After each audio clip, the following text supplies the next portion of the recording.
Please welcome Johnny Enoch. Hey. Thanks, Bob. How's everybody feeling this morning? Did you get enough coffee? No.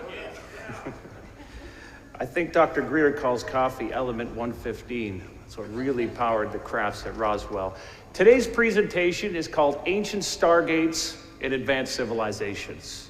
And I'm pretty sure that we already passed a few advanced civilizations with the green aliens in the lobby, and we have these machines downstairs that if you put your money into them, somehow they disappear. So, could be a Stargate for your wallet. Let me introduce myself.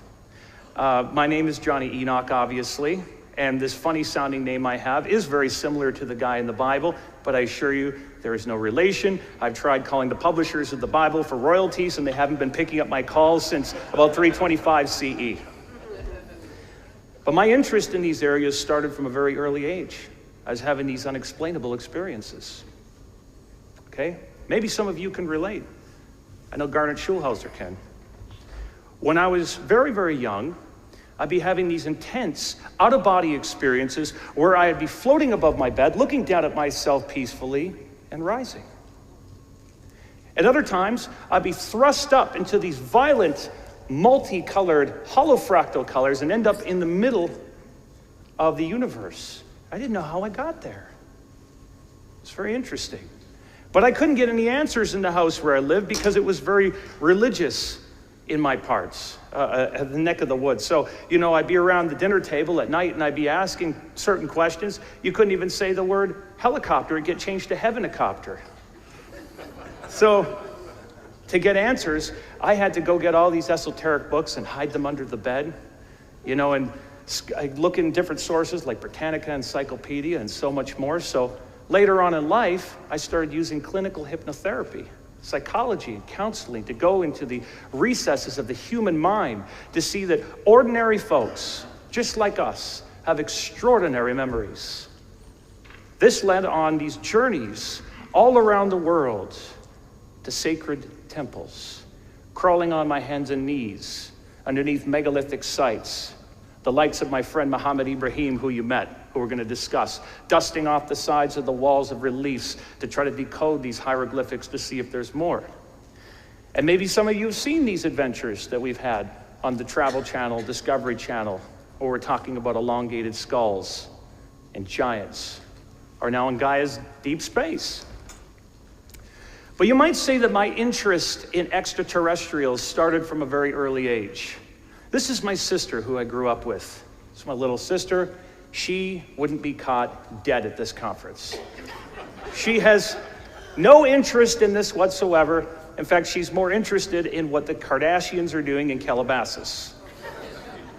But for her, she has an experience that she had from a very early age, at 12 years of age. She was in her bedroom, and what she can draw for you very clearly on a piece of paper, even if you're out for dinner with her today, is that this large gray head appeared into her bedroom window with smooth dolphin-like skin, the large teardrop eyes, absolutely hairless, peering directly at her, mesmerizing her. And right behind that, there was another one that appeared. And she couldn't shake this thought to this day. It's still with her. My mom said we were complaining of these little gray men coming into our rooms at night. She herself had these strange experiences and dreams of being aboard ships, activity in the backyard that she said was going on for weeks on end, but she prayed it away, according to her. So I don't know if that did anything.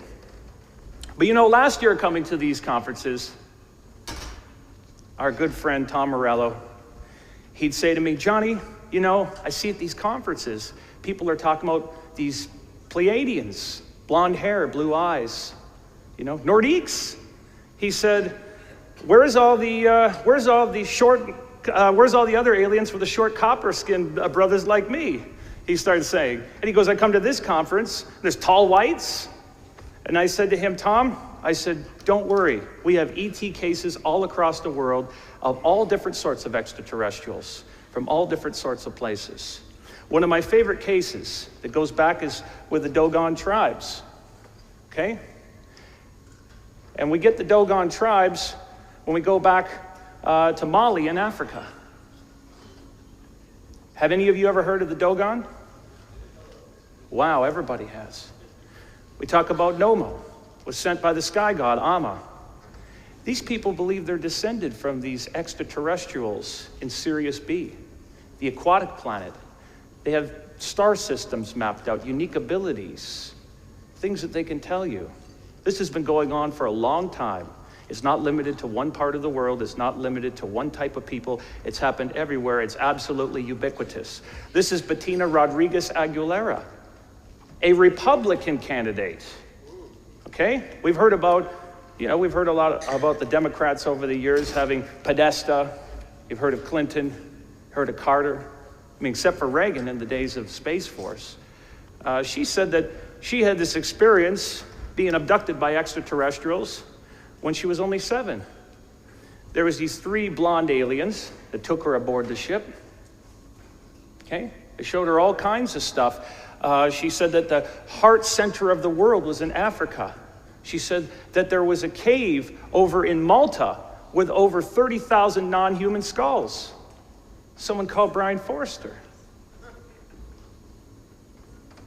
Dr. Helen Sharman. This is an incredible woman. She's Britain's first astronaut. She says aliens definitely exist and they could be living amongst us on Earth. I wouldn't say could be living amongst us. I'd say they are living amongst us. They look just like us, and just like Lawrence Noble was telling you, they attend conferences, and I assure you they are not only at this conference but in this audience right now. One of the wisest teachers I ever knew, and still know, calls himself an old Jack from the Outback. And I'd always ask him, I'd say, is there life in the universe? How much life is in the universe? And he'd tell me, go look under about a 1/4 inch of soil in your backyard. He said, when you look under that 1/4 inch of soil in your backyard, you could spend the rest of your life wondering about the life in just that part. We know 98 to 99% of life is existing at the quantum subspace and nanobacteria. So you can take that little patch and you can multiply that by infinity to the power of infinity. That's how much life is in the universe. It's infinite. And in fact, because we learn in our sciences that matter, space, and time are all arranged at the tiniest of scales, I'm going to make a little prediction for you. Have any of you ever seen the movie Honey, I Shrunk the Kids with Rick Moranis? Okay, picture this. Picture that you're going to go down to the micro. We're going to go down to that quantum subspace. You're going to find not only that we're talking about that there's consciousness precursors, but you're going to find intelligent civilizations at that level. Our exploration of this universe is going to get so crazy in ways that you never thought possible in the future. We're told now that there's tardigrades on the moon. Did you hear about that? We put these little microscopic water animals up there, and they're living. When you look over at Buzz Aldrin, we know he was the 2nd person on the moon, so he can actually tell you, kneel before me, if you meet him. But we know we landed Apollo 11 on the moon on July 20th, 1969. Buzz Aldrin, Neil Armstrong. Or did we? Did we? Yeah. We got a moon expert in the front. It's actually written a book on it. A lot of people have these videos called, and books out about the moon hoax. Have any of you guys ever seen those? We examine the light anomalies and the way the flag moves, and someone's freeze framing it and taking a ruler out. A lot of fun. But we know we've been to the moon. It's an absolute fact. It's scientific fact. There is mirror reflector experiments on Apollo 11, 14, and 15 where we put reflectors up on the moon. In fact, with areas like the Lunar Observatory and others, we shined lasers up at the moon, and we measure how they bounce back. So we know we've been there. It's an absolute fact. But just like Garnet Schulhauser was saying the other day in his wonderful presentation, and I urge you to buy his books, they're amongst my absolute favorite. He was talking about Neil Armstrong relating an experience when he was still alive that he went up on the moon. Well, we've heard from the likes of the former CIA pilot, John Lear, who was famous for going over to Area 51 with Bob Lazar and Gene Huff, that he says, according to his sources, there's 250 million people living up on the moon. That's a strange fact. 250 million people? Where would he get an idea like that? Timothy Good is one of the most respected and well-known ufologists that there are, okay, when you come out of England. Timothy Good said that he had talked to a retired MI6 agent, and she had said in her conversation with Neil Armstrong, he told her, when we got to the moon, there was a welcoming party there. There were ships already up on the moon. And yes, we did make it to the moon, despite the Van Allen belt. We had help. The Germans were very smart, okay? When we got up there, there was more going on than we could have even imagined. But if we were to fake the moon landing, why would we have purpose? Well, according to what Neil Armstrong told the MI6 agent that told Timothy Good, it was because the CIA wanted to cover it up. So one of the places we get some clues is out of this book, Our Forbidden Moon by David Bryant. He talks about the Cardington Hangars. And I know guys like Colin Wolford and Harry Challenger who are here today will know all about these Cardington Hangars. In these Cardington Hangars, we find that according to anonymous witnesses, that Armstrong and Aldrin came to this particular site because they had an exact replica of our moon's surface with the craters and everything, from the lighting to whatnot, that was exactly like our moon. So if you were to fake a moon landing for the purpose of covering something up, this would be the place to do it. In fact, how many of you ever have heard the conspiracy on how it would have been Stanley Kubrick who was behind it? Isn't it interesting that he received this wonderful gift of the 70mm Hasselblad cameras as a gift from NASA that he used to film his 2001: A Space Odyssey? So I think we're starting to see an interesting connection there.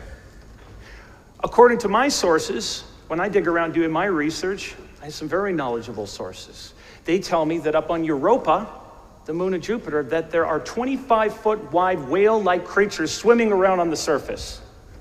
And you're just finding out now that there's water up there. I'm gonna make a little prediction for you. You're gonna find a lot more out pretty soon. But if ETs are real, why don't they just land on the front steps of the White House? Why don't they just step up onto this stage and talk to us? Well, very good question. Perhaps we can get the answer if we go back to September 18th, 1997 in Moscow. There's a very interesting and intelligent man that is standing out on a balcony that night. I want you to all go back in time with me. He's standing on this balcony. And this intelligent man, his name is Kirshan Elyumzhinov. He is the former president of Kalmykia, the southwestern province of Russia. This is the only Buddhist region in Russia. He's highly intelligent, okay? How intelligent is he? Well, he's almost as intelligent as our own Dr. Paul Laviolette. But he was a world chess champion, FIDE. Do you guys know who Garry Kasparov is? Kasparov beat Deep Blue. That was the supercomputer. This guy beat that guy. Okay, that's how smart he was. Very smart guy. He's on his balcony enjoying the stars. His staff, his servants are behind him. He steps out onto the side, just takes a deep breath, and all of a sudden this translucent tube comes down out of the heavens and starts to hover before him and lands on the balcony. Out steps these two extraterrestrials in yellow-like suits, and they take him aboard their ship and they pull him up there, and he's gone out to the stars, into the heavens, and they start revealing him the secrets about humanity. They say the reason we haven't come down and hung out with you guys and talked to you guys is because of how you treat your animals, how you treat each other. It's rather barbarous. We're afraid of you guys. You got some growing to do because we come here to grow and evolve. They also tell them, coincidentally, that they invented the game of chess. Like, we invented it. We gave it to the Persians. That's why, we picked you. So he was absolutely fascinated by this. And what I think is really interesting about that case is that it tells us that we are going to make contact more and more, that we have more to look at, we have more to do, we have more growing to do, which is very exciting. But you might say contact has already begun. How many of you have heard already from some of our contactees already? at this conference. You've been listening to their messages of what they're saying. Well, when you make contact with extraterrestrials, there's things that happen to you physiologically. There are changes that happen in your body if you go off planet. Your circadian rhythms change. Okay, your resonance changes. Your atomic structure would change. But most certainly your philosophies change. Your ideas change. And we see that over and over again. Dr. Michio Kaku has said 1 in 200 stars has habitable Earth-like planets surrounding it. In the galaxy, 500 million stars have Earth-like planets going around them. That's huge, 500 million. So when we look at the night sky, it makes sense that someone is looking back at us. Well, we most certainly know from the Kepler space mission that we've got over 40 billion with a B Earth-like planets. 10 billion of at least is habitable. They're out in the night sky. I mean, how narcissistic do we have to be to believe that we're the only ones? It's ridiculous. When you look up at the sky, they're looking back at us. Look, this is Nut, the Egyptian sky goddess of our Milky Way galaxy. Do you guys notice something really interesting that they were mapping out the stars, but do you notice that up there, there's these ships going between the stars? I think it's a rather interesting realization. In fact, when you look up at the sky and you see those 88 some odd constellations, we know it goes beyond that. The Egyptians were already mapping this out at the back of Hathor's temple in Dendera. This is one of the pieces. It's only a replica today. The other has been moved over to the Louvre in Paris. The Egyptians aren't too happy about that. But when I ask you guys about Egypt, when I say Egypt, what's the first thing that comes to mind? Okay, great. That's a good answer. Sometimes people say obelisks. They say sphinxes. But, okay, the Great Pyramid, since you guys called it. The Great Pyramid is an absolutely incredible structure. Mind-blowing. A polynomial, tetrahedral structure that by using trans-dimensional mathematics can be turned into a sphere. Look at all the concepts we can use with pi and frequency, Fibonacci sequences on these sacred sites. It's made of granite, limestone, sandstone. It's built like a Faraday cage. It conducts electromagnetic energy. It's built on the Giza Plateau, which is artificially leveled. It's absolutely magnificent. In fact, look at it, 13-acre span, 750 feet wide, 481 feet tall, okay? 22.5 million stones. We're talking 70-ton bricks. You make one mistake, one error, and it's history.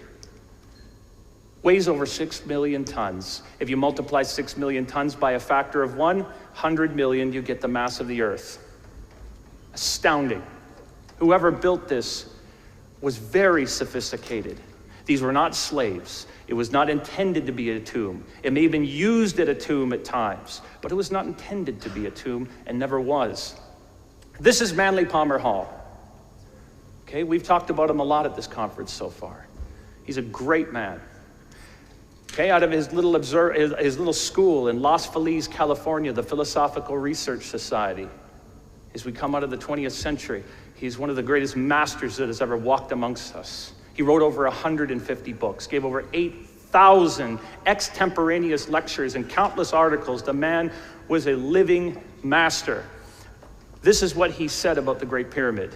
He said, "Supreme among the wonders of antiquity, unrivaled by the achievements of later architects and builders, the Great Pyramid of Giza bears mute witness to an unknown civilization, which having completed its predestined span, passed into oblivion. Eloquent in its silence, inspiring in its majesty, divine in its simplicity, the Great Pyramid is indeed a sermon in stone. Its magnitude overwhelms the puny sensibilities of man. Among the shifting sands of time, it stands as a fitting emblem of eternity itself. Who were the illumined mathematicians who planned its parts and dimensions? The master craftsman who supervised its construction, the skilled artisan who trued its blocks of stone." A truer statement could never have been made about this magnificent edifice. 4,000 years later, though, we're back to the same language. Everybody's sending these on their phone these days. What went wrong? This is Charles Taze Russell. He's the founder of the Jehovah's Witness Church. Back in 1871, he had the International Watchtower Association, or the International Zionist Watchtower Association. Not only do you see that that is a replica of the Great Pyramid with a Templar Cross of Lorraine cross on the side of his pyramid in Pittsburgh, where he's buried, but what we see is that he was absolutely obsessed with Egypt. A lot of people don't know this when talking to the Jehovah's Witnesses, so maybe you can have a little bit of fun with them now. On their old literature, you see there's a sun disk. It's an Egyptian sun disk with the wings.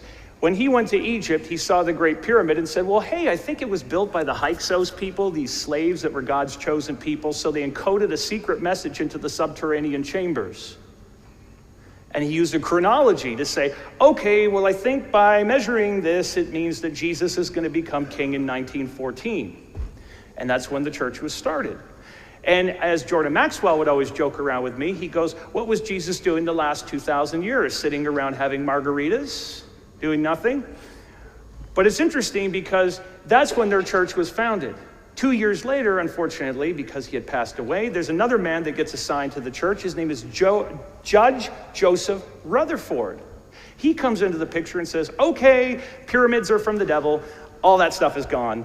But he did imply that only 144,000 people could be saved and go to heaven, which is really interesting because he gets that from Revelation 7 and 14 in the Bible. Now, the interesting thing about that is that when you use gematria, you take 1 plus 4 plus 4, it equals 9.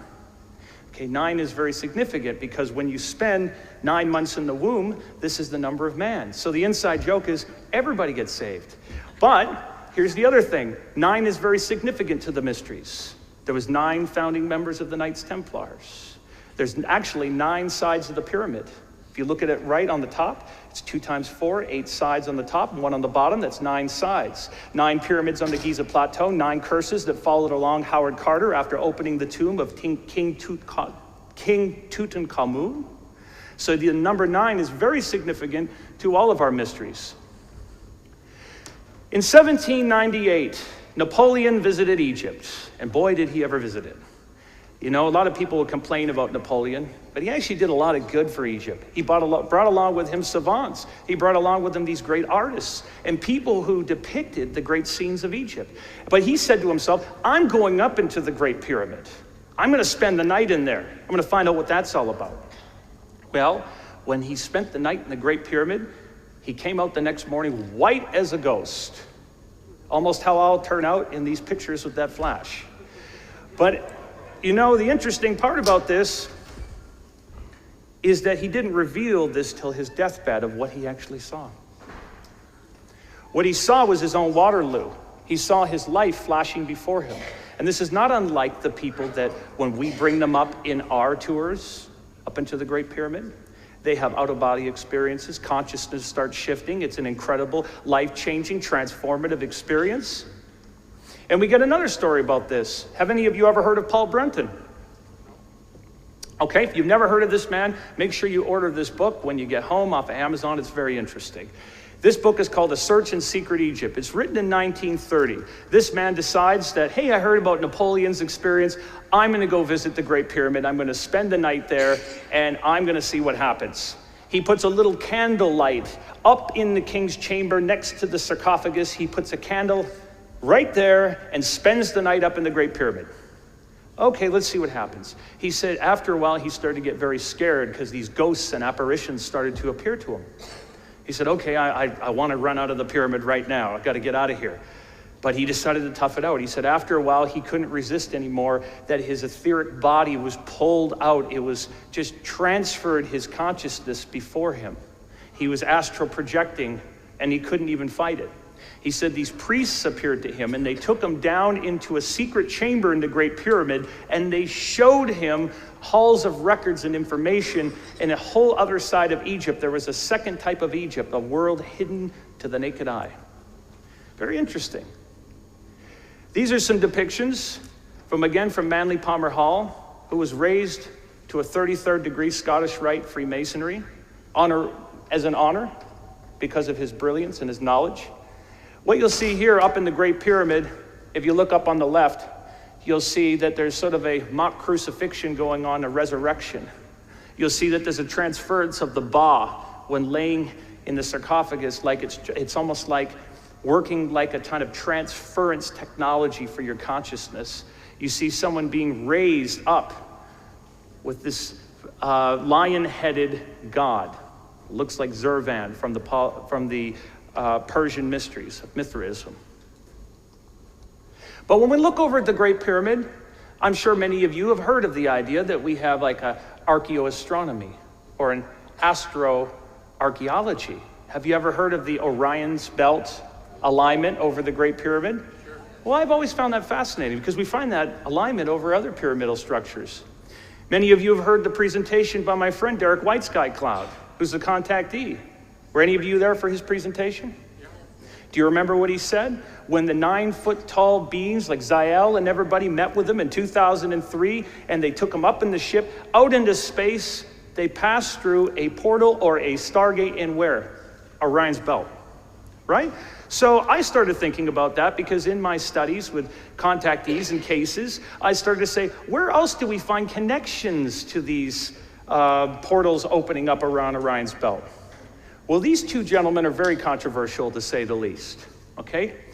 Stan Romanek, who has that book, Messages, he has a very famous case. He was talking about how he saw extraterrestrials in the window, how he would wake up with these glowing lacerations and everything else. He was drawing these very complex equations in his sleep. The man has no mathematical background, and it's very mysterious how that all came up. Well, in this particular time, he drew this space cube, and what you see over there is we see this portal opening up over in Mintaka, in Orion's Belt, and it appears to go over to the Pleiades, sort of by the Tegetans. Maybe Gaugia's people. They're all hanging out.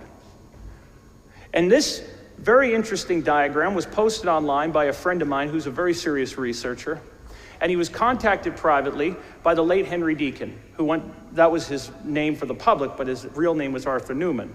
He's no longer with us. But he was a physicist that was revealing a lot of interesting information about portals and stargates and such. He was very knowledgeable. He contacted him privately and said, I can't go on record with this, but he said there is a portal Stargate system that we've known about in these programs that is up in Mintaka. And I found that rather interesting.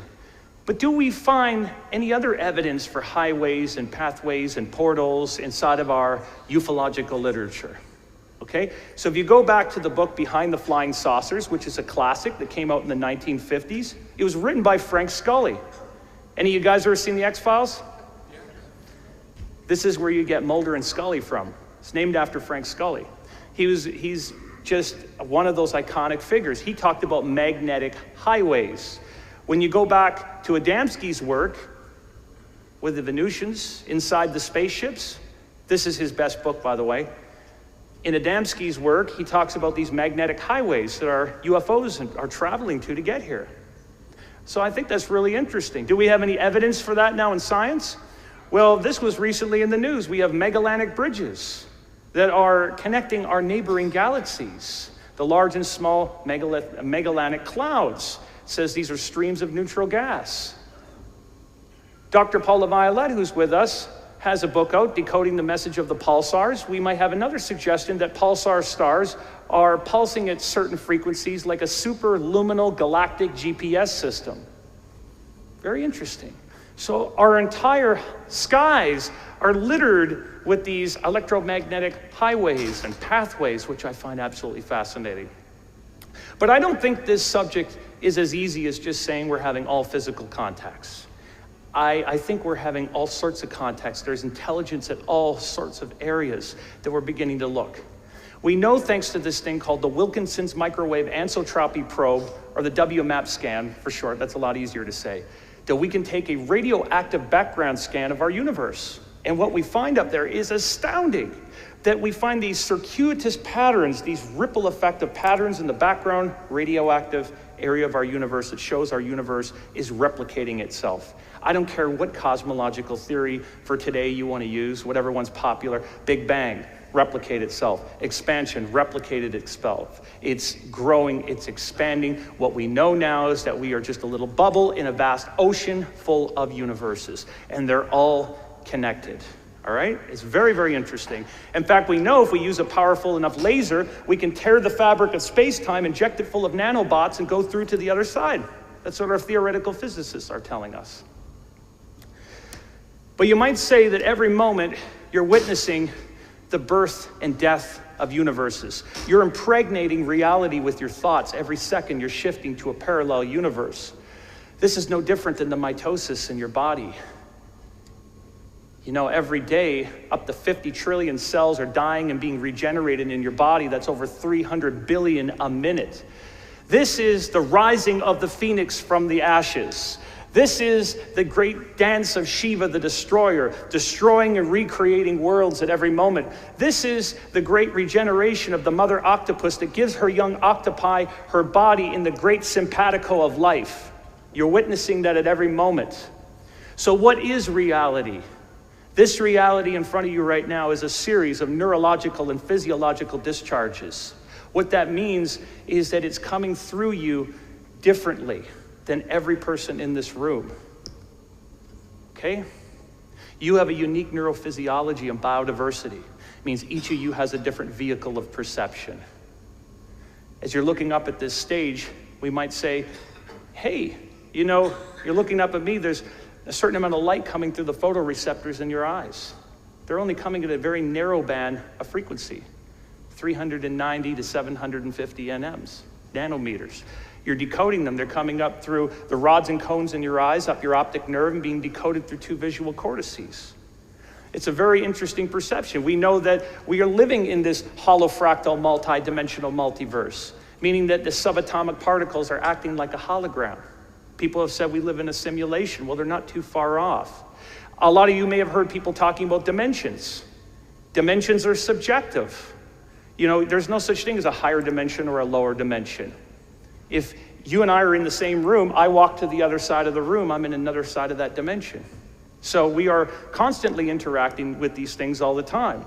But that gets us asking more questions about our Earth and how things work. Have you guys seen this new image of our sun that we captured? This was with a $344 million telescope out of Maui. It looks like we got these little kernels of caramelized popcorn, doesn't it? Okay, so this is plasma, size of France. We've had a lot of guys ask questions about our sun. Could it be a portal? Could it be connected to all the other stars through this plasmic web? And what is plasma? These ionically charged clouds of gas with protons, electrons, and neutrons. Are they all talking to each other? We know our Earth talks to the sun constantly. And this is changing everything that's going on down here on Earth with our spatial coordinates, with our weather. I know Bob over there is always watching Suspicious Observer on the 2-minute news. I know a lot of you have seen that guy, constantly tracking what's going on with our star. But our star is also affecting something around our field that Rupert Sheldrake calls the morphogenetic field. This is an electromagnetic field around the Earth that holds the building blocks of all life, that's shaping and molding life around our planet. There's some people out there like Bert Hellinger that made something called family constellation therapy, where they're doing counseling modalities that tap into this intelligent field of information to heal you, to heal your genetics. In fact, what we believe is that it might be communicating directly with your DNA. What is DNA? Your DNA is deoxyribonucleic acid. It has 64 codons. Some of those are redundant codons. In fact, it's so well designed, it looks like an intelligent designer was behind it, that even guys like Richard Dawkins, the staunch atheist, he's now said that he believes extraterrestrials are behind it. You should put him on Ancient Aliens. It communicates with RNA, ribonucleic acid. There's an intelligent conversation going on there, and we have also proteins and amino acids that are being exchanged. But why I think that's fascinating is that according to Dr. Bruce Lipton in his epigenetics theories, he believes that your DNA is an antenna. It's receiving the information from somewhere. Did you guys see this on NBC News? The Pentagon has warned us not to give up well, it's warning military persons anyways, not to give up your DNA over to sites like 23andMe. Did anybody see that in the news? Did you read what it said in the article? The main threat in there is mass surveillance and the ability to track individuals without their authorization or awareness. So if your DNA is an antenna, I don't know if any of you guys remember in the old cell phone days that people could clone your cell phone. If they had your electronic serial number, if they cloned your cell phone, they could eavesdrop in on your conversations. Could it be that our DNA operates the same way? Well, we're told now by the famed British physicist, Sir Roger Penrose, who's worked over with Professor Stuart Hameroff, not too far from here, at the University of Tucson in Arizona. He's worked with anesthesiology. They have a theory called OR, or quantum consciousness, where they have looked at your brain and you have these incredible little things called microtubules. They're so well designed as computational devices that they work with your consciousness through something called anharmic vibrations. Now, what are anharmic vibrations? You guys know Indian music with the sitars and everything? That's anharmic vibrations. Now we're confirming this. What did those ancient people know over there? Really? Could it be why, our famous physicists, Niels Bohr, Erwin Schrödinger, Nikola Tesla, they all became Vedists. Look at Oppenheimer. Look at them. They all studied the Vedas, the Bhagavad Gita and everything else. Even our great thinkers, Henry David Thoreau, Ralph Waldo Emerson. But we know that your consciousness is held together through something called superpositioning or quantum cohesion. You have an IP address. One day that's going to be a part of your quantum communication. It already is. But it's fascinating because this is what we use now to study near-death experiences. Your consciousness has a non-locality to it. This is a vehicle. This is a cockpit. It's not where your consciousness is stored. So the reason I'm explaining this to you is because there's a number of ways that you're interacting with our visitors, and our visitors are interacting with us. Reality is not what you've been told or what you think it is. So going back to what I told you at the beginning, we're going to be listening to what our contactees have said. This is a rather interesting lady. Her name is Ashiana Dean. Okay, she wrote a series of books called Angelic Realities, the Voyager series. She starts talking about different types of atoms or particles, and she says they have a different state that we don't understand. She says they have a particle, a particle, and a particum. She says, you guys have this binary idea about your universe that you have light and dark matter. She says, well, I believe there is a trinary state. There's another type of universe that works in conjunction with your universe, which is really interesting, like an invisible or a void of your universe, an antimatter universe. She says that when you align these up using something called angular momentum, this is like the axial rotation of the Earth, that this spins in and out of different dimensions, and there's different things that happen. And she says this is dependent on different types of DNA and DNA strands. She says that life on our Earth was seeded by beings that were much more intelligent at a certain time, with terraforming and everything else. And she says that they hijacked the signal on our morphogenetic field I was telling you about, this broadcasting the signal for our genetics. She says basically they use concurrent signals from the multiverse, different spatial coordinates to send it to Earth, and it seeded life here, that these people had a very advanced science. She said we have 5 harmonic universes.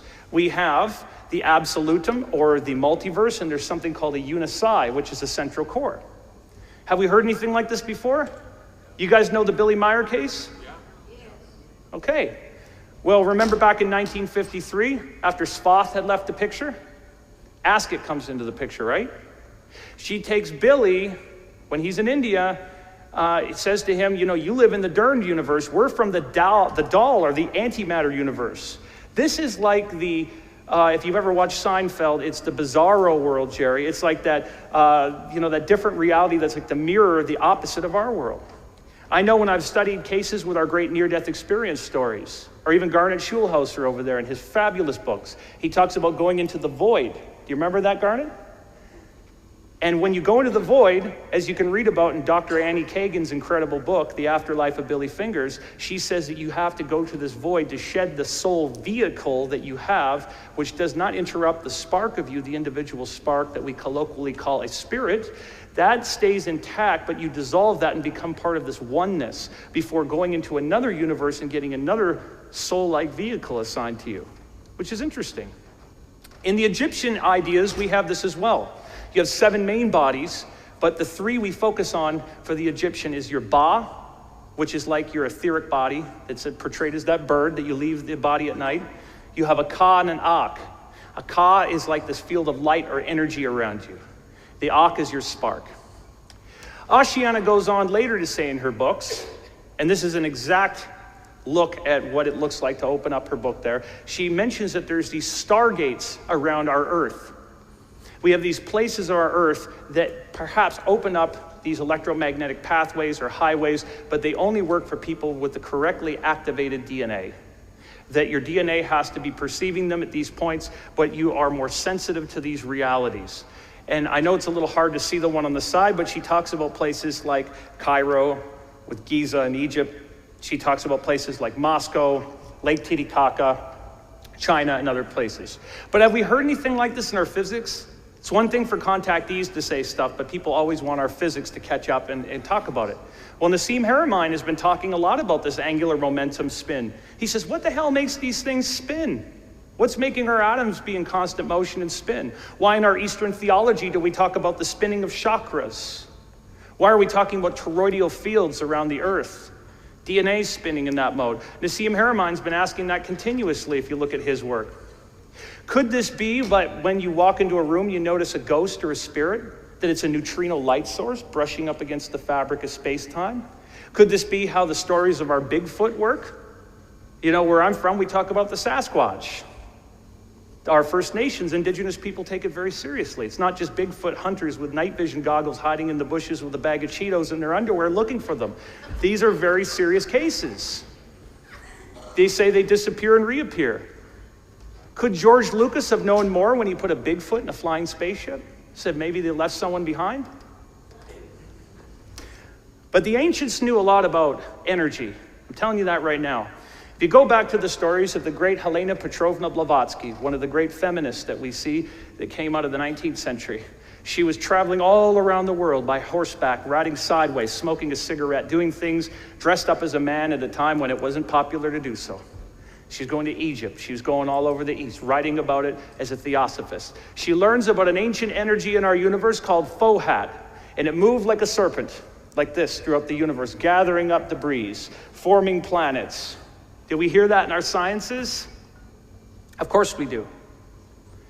What we know now is that how you have the formation of rocky planets is that you get an embryonic mass that forms from the plasma of stars.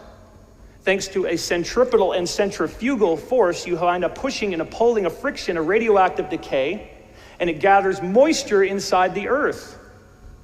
That's why there's more water inside of our Earth than there is on the surface. We have an underwater mantle, and it's building pressure. And believe me, if that thing builds too much pressure, we're in trouble. You know, the flood stories of the biblical days talk about the water coming from inside the Earth and moving upwards. But you know what's interesting about this? Maybe you guys have heard of inner Earth civilizations. That through this process, it forms a honeycomb of inner Earth-like pockets. And we're going to talk about that today, of why that's very interesting. You might say that every rocky planet has naturally been formed with these inner Earth sort of cavities of where you could travel to.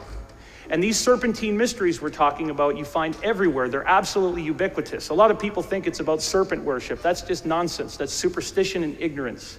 To the ancients, they personified things into the mysteries. We have three types of energy in our universe.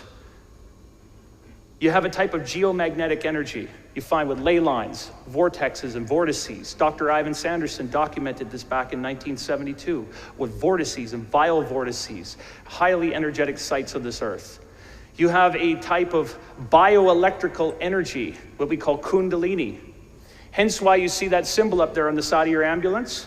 That's the caduceus of Hermes Mercurius Trismegistus. This is why there's 33 degrees in Scottish Rite Freemasonry. Symbolically, it's talking about the raising of that energy that's moving up and it's coming out the left and right hemisphere of your brain to equilibrium and mounting out of the pineal gland as an awakened bioelectrical energy, and we can now photograph that. They're called biophotons. You have a type of universal energy. To the German secret societies, they understood it as Vril. Nikola Tesla called it scalar. Now we call it zero-point energy. And believe me, we already know how to tap into it. In the Bible, we talked about winged serpent gods, or winged serpents. They were called the seraphim. And a lot of people are traditionists. They'll want to say, okay, we have the cherubs, we have the different types of angels, but actually look up the Hebrew. You'll find that seraphim means winged serpent. And if you see that photograph I have up there, that photograph I took on the ceiling of Hathor's temple in Dendara, and you'll notice the winged serpent gods that are gifting knowledge to humanity, traveling from the far left in the boats from the stars. You find that there's the Naga serpent that had 7 heads over in Asia. We find that we also look back to our Druids. They were worshiping a serpent god called Hu Gadarn. We call him Hu for short, just like Cernunnos. And he looks just like Krishna or Shiva, but the interesting thing is that's where you get human from. This goes back a long ways. We have a serpentine migration path on this planet. Even in the book of Genesis, go back and read your Bible. It says the tribe of Dan traveled along the path of the serpent with the adder biting at their feet. This is an interesting thing. We're talking about geomagnetic lines, areas of great energy. Go over to Chichen Itza, Quetzalcoatl's area. Bob, you live out there. Okay, you go over to this area in the Yucatan, you'll find that not only are there 9 steps, by the way, on this pyramid, we could do a whole lecture on that, but there are serpents everywhere with Kukulkan, the Serpentine Masters. My friend Muhammad Ibrahim, who is here, he'll show you that next to these sites we get something called the thorny plant that grows. The great transcendentalist Eliphas Levi wrote that even to the Druids, they used the hawthorn as a magnetic plant. We find that this serpentine energy grows all around these sites, with the thorny plant growing around all the most powerful temples, all the most powerful sites. When you go out to these places like Stonehenge, the Salisbury Plain, we could talk all about the different types of stones there. But we find that it's built on a very energetic area, and it moves in a circuitous pattern. Isn't it interesting that when we look at these patterns, that this moving in a circle is always very significant? We have seance circles, UFO contact circles. We have, ET contactee circles from Dr. Stephen Greer called C-SETI. Why are people in healing circles in these places always moving in a circle? There's that energy that's moving back into itself. It's like it's opening up a wormhole. Okay, in that area where Stonehenge is built, do you know what's really fascinating is we actually find a great collection of elongated skulls, by the way. That's what's in those burial mounds. So it gives us clues about who's behind this design.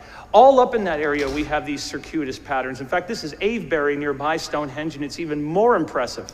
In fact, all up that area, we have 900 megalithic henges in this circuitous pattern that move all the way up into Nabta Playa in Egypt. And when I talked to my friend David Halpin over in Ireland, up at Baltycarrigan Hill and Baltinglass Hill, near Wicklow in Ireland, we found an exact replica of Nabta Playa up in those hills. Not only are they astrologically mapping out the stars, but they're on points of great energy for great contact, and so much more going on. But what else do we find at these sites? What is everybody missing? People are missing something very important. And I know, Joel Garbon, this is an area that you're well familiar with. When we take pyramids, when we take these structures, what are most of them built in? Does anybody know? Granite. What's granite made out of? Right? Silica. And out of silica, we get what? Silicone, like silicone microchips, which is a great insulator and conductor of electromagnetic energy, like piezoelectrical energy that you talked about with quartz. Okay? So we know that even when we see obelisks, the great obelisk structures that we even find today in our modern world, in areas like Westminster and London, Paris, New York, places, they're like acupuncture points on the planet. Okay? A lot of people don't know this, but actually Big Ben and the Eiffel Tower, designed by Mr. Eiffel, are actually replicating obelisks.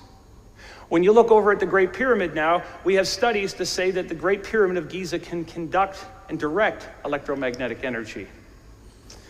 When Walt Disney, who I believe was a great man, when he opened up the doors of Disneyland on July 17th, 1955, at 1313 South Harbor Boulevard, and again, that's an important number, Walt was fascinated by the Rosicrucian mysteries. He was involved in Demolays, a Masonic order. 1313, if we have any Masons in the crowd, and a Masonic cipher is MM, Mickey Mouse, our Master Mason. When he built Disneyland, he built it in a very particular way.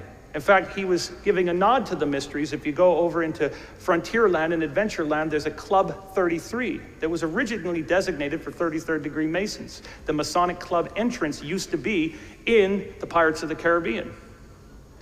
What's interesting is that when he built Disneyland, a lot of you don't know this, is he contracted out 2 guys from SRI, Stanford Research Institute. This is the group that was exploring remote viewing. We had Dr. Hal Puthoff, Uri Geller, Ingo Swann, Pat Price. These guys were the guys later on that worked with SRI.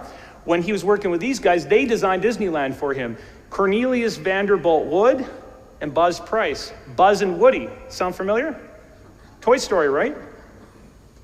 They used this ancient knowledge of electromagnetic energy on our planet to build Disneyland. They put it on the 33rd parallel. And they put the castle right in the middle where the influx of that energy is. And behind the castle, they put the carousel there to act as a Tesla coil to spin the energy out into the park. This is well documented in Walter Bosley's book, Keys to the Kingdom. You notice that the obelisks all around the park, they're there to denote the fact that this is a place of great energy. This is just like Area 51, also on the 33rd parallel. A lot of people don't know all the stuff that was going on with sex magic there before this was built with Jack Parsons, L. Ron Hubbard from Scientology. This place, S4, Dreamland, Area 51 that we call it. Very interesting place. We learned about it from Bob Lazar. He went there with Gene Huff, John Lear. Told us about all kinds of things there. But when I've gone there, I took some very interesting trips with Jordan Maxwell, which I'll tell you about. This is my sister in the back I told you about. We're talking about all kinds of fascinating things. She says, I don't give a damn about that. She put some earphones on. She's probably listening to Justin Bieber. And as Canadians, we apologize for him. But up there, it's interesting. When I first met Jordan many years ago, he said to me, I said, Jordan, how did you get involved in all this? You know, secret societies, hidden symbolism, everything. He said, I'm so grateful to my ex-wife for introducing me to religion. Before her, I didn't know what hell was. So we go on a road trip. We head out to that little place called Rachel, Nevada. We've taken a lot of fun road trips. He's so much fun to travel with. He's got noisemakers. He's always got interesting facts. We go to this little place called the Little Alien Inn. And of course, when you go there, there's pictures of all the people on the wall that have visited there, that have said significant things and interesting lectures. Jordan always likes me to point out that his picture is the biggest picture on the wall. And many of you might have heard him and Paul Tice talking about their experience they had there. They're being interviewed by Anthony Hilder, and you can go look up the video for this called Alien 51, where they did see some UFOs with their friend Ivy White. But what's interesting is that when I go there, Jordan would always tell me interesting facts that he heard when he would hang out there with guys that were from Area 51 on their lunch break and places like that. They would tell him stuff like, did you know there is no Area 52, Area 53, that the name Area 51 comes from the distress signal in the Navy, Mayday, 0501. And of course, as you know, the founding of the Bavarian Illuminati by Adam Weishaupt was on May 1st, 1776, which is rather interesting. But he'd say, you know, Johnny, that's not really that interesting. You know, I was so excited there because the pie was so good and the coffee was pretty good. But he says, you need to get out of this place and cross the road. When you cross the road, I'd say, why? He'd say, put your ear up to the telephone pole. I'd put my ear up to the telephone pole. I'd hear this rustling and this bustling of what sounded like trains going on under the ground in this place where there's nothing else around. That's because it's all underground. So even if you go and storm Area 51, you're not getting anything. But lots of civilizations have had this. Okay, this is Cappadocia in Turkey. We know they went underground. We find that over where the Oracle of Delphi is, where, by the way, you had a hydrant or a serpent that would come up. We find that was underground. Angkor Wat Temple in Cambodia, where the serpentine rulers would come up from underground. We find the passageways used by the Knights Templars, or by Scotland, underground in many different places. We find that there's Agartha, that the Germans believed with. It was an underground mapping of our world. Shambhala to the Asians, we have deep underground military bases. These are in the Osiris shafts, where we just took a group into in Egypt. The whole of the Giza Plateau, which is artificially leveled, is literally crawling with these underground passageways. And when you go to the Denver airport, which I have to fly into when I go to Gaia, this place is crawling with the mythology. It's written right there on the wall in the art that they have an apocalyptic, eschatological scene that they're telling you we have underground areas under our airport. What the hell is going on? Elon Musk is telling us, he's saying, hey, you know what? I want to send all kinds of people up to Mars by 2025. He wants to, go way beyond that in 2050. We're talking millions of people. But maybe we get answers for what that is if we go back to Egypt, where I spend a lot of time. This is over in a temple called Edfu. Edfu is a very interesting place. The dynastic Egyptians filled it full of hieroglyphics. It looks like it was built for giants dedicated to Horus. But when Muhammad and I have been up there, we found something very interesting. The entire Atlantis story is on the wall. A lot of people think the Atlantis story is a Greek story, but it's not. We get the story from Plato, of course, right? In the Timaeus. Plato learns the story from his uncle Critias. Critias learns it from his great-great-great-grandfather Solon, who lived 200 years prior to him at the year 600 BCE. He travels over to Egypt when it's called Sais. He goes there and meets with a priest named Sanchis, and they're at the Temple of Nefru on the Nile Delta, which is now swept away. But we believe the exact replica of that story is on this wall. He tells them, you know what, Plato? You guys think you're so knowledgeable because you know about this flood story. That was 12,000 years ago. We all think that there was a flood story from the Chinese, and the Hindu had a flood story, right? Well, there's been many civilizations that have been wiped off by fire, by water, by cataclysms. Get used to it, Plato. This has been happening a long time. The last one we knew about was called Atlantis, and it was 9,000 years ago. That's about 11,600 years ago, around 12,000 years ago, where we believe today there was something called the Younger Dryas Cataclysm, or Great Destruction on this earth. It's very interesting because when you look above this area where we see a great seafaring people from the origins of the gods in Egypt, there's a serpent portrayed coming down from the top of the temple. Some people will say that's an asteroid. Some people will say we've had fire and destruction from that, or maybe some kind of lightning bolt from the gods. But we know the serpent in the mysteries is always energy. So something went wrong. I believe, based on what we see, that the Egyptians were experimenting with electromagnetic energy and gravity. And I think the experiments went wrong. And it may have happened more than once. This was not just them. It was a part of a greater civilization that we'd call Atlantis. I don't believe Atlantis was just one little area out in the Atlantic Ridge. Okay? A lot of people believe Atlantis was just out there where we'd see the Azores and the Canary Islands would be like the mountain peaks. The Rock of Gibraltar would be the Pillars of Hercules. Some people have suggested is it the Eye of Africa or Mauritania. Too small. I believe, based on the fact that we see pyramids all over the world, we have the Great Pyramid of Egypt, the pyramids in the Yucatan, the pyramids over in Tikal in Guatemala, 140 pyramids in the Azorean Islands, pyramids over in China. They're everywhere. This was a great global dissemination of culture, a continental diffusion. We know that the Sahara was once lush and green, okay? We know that it was vastly different than what we see today. And this is the same as when we go into places like the Gobi Desert. If you go out into the Gobi Desert, between the Gobi and the Sahara, you're gonna find so much advanced technology in the next few years. That's just a little tip I'm gonna give you. Leading up into Beijing, you're gonna find a lot of stuff there. We know the Earth was different 50,000 years ago, everyone. There was more oxygen here. There was less gravity. If you were to bring the dinosaurs back today, they would not survive. The world was a much bigger place. We're thinking way too small. Look at how your Earth looks like it fits together like puzzle pieces. There is a lost history we have, a prehistoric history that we've not made contact with. You ever wonder about all these strange mysteries connected to mountains? Maybe the Earth was such a destroyed place at one point. Remember how Charles Hall was talking about how the tall whites were saying how it would be too dangerous to take a ship in between our moon at certain points because of gravity? People say maybe asteroids destroyed us. Maybe it was all the above. Think about if things were changing in our gravity. Think if things were changing on our planet. Think about what we're doing with HAARP in the ionosphere. We hear about Noah being up in Mount Ararat. Christian scholars have often said that. The Armenians. Why would they go up into the mountains?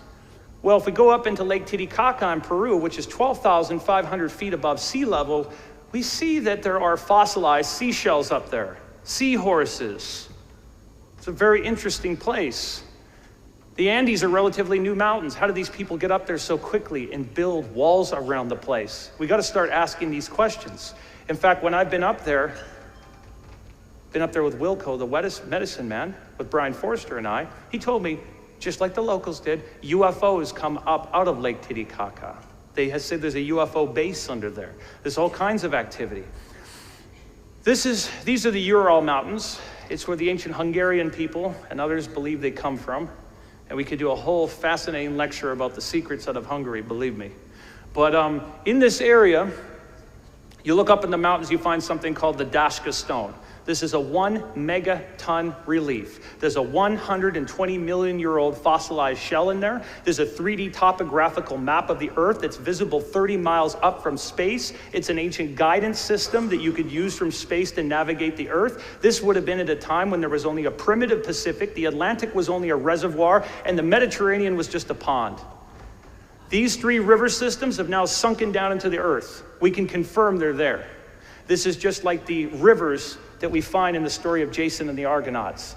It was a navigational system. What's even more astounding is that this has not only been confirmed by NASA, but it is also part of a 30-ton relief. There are petroglyphs up there older than the Nazca lines. The Russians found in this area little nanogold wires and microchip-like structures that are at the minimum of 20,000 years. We also found what looks like the remains of, well, some have said giants in the area, but we know that we find in the northern Black Sea, Crimea, and Scandinavia, the highest concentration of really true elongated skulls like the ones you find in Paracas. Now, what's really interesting is that this is Brian Forrester and I walking over Karnak. And what he's done over there, it's really interesting, is he's actually looked at the cataclysmic destruction where we believed our Earth shifted 23.5 degrees, and he's measured the areas from the pre-cataclysmic areas of the temples to be 23.5 degrees off of your cardinal directions of northeast, south, and west. It's very interesting. This is a quote from Diodorus of Sicily in 50 BCE in the Bibliotheca Historica, or the Library of History. He says, the Egyptians were strangers who in remote lands, or who in remote times settled on the banks of the Nile, bringing with them the civilization of their mother country, could it be Atlantis? The art of writing and a polished language. They had come from the direction of the setting sun, the far west, and were the most ancient of men.